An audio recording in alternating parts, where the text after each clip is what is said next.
Hi everyone, happy Friday. I wanted to talk briefly today about the shared philosophy of the practitioners in our practice, and that in very general terms, one of the ways in which we practice is we have an emphasis on restoring connection with our clients so that they feel more connected to themselves and to others. This fulfills the longing that we all have to feel fully alive.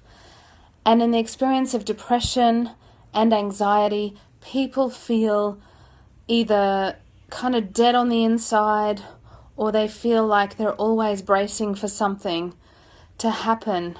And in both cases, people don't feel fully alive. And this impaired capacity for connection that we can experience both with ourselves and others results in a diminished sense of aliveness. And this diminished capacity for connection to ourselves and others, this is the hidden dimension that underlies a lot of our psychological problems as well as physiological problems.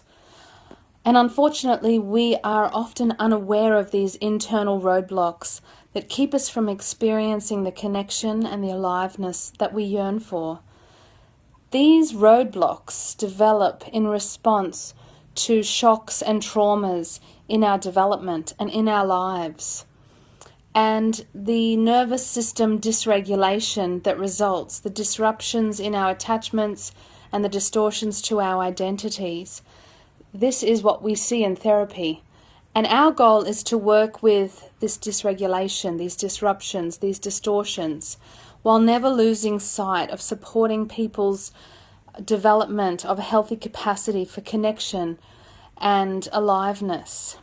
I often talk with clients about developing our capacity for connection and for vulnerability. And this supports us both in our healing and in our relationships. So if you're interested in knowing more about this topic, please leave a comment below, or come and speak with one of our wonderful practitioners. I hope you have a good weekend. Thanks for listening. See you next time.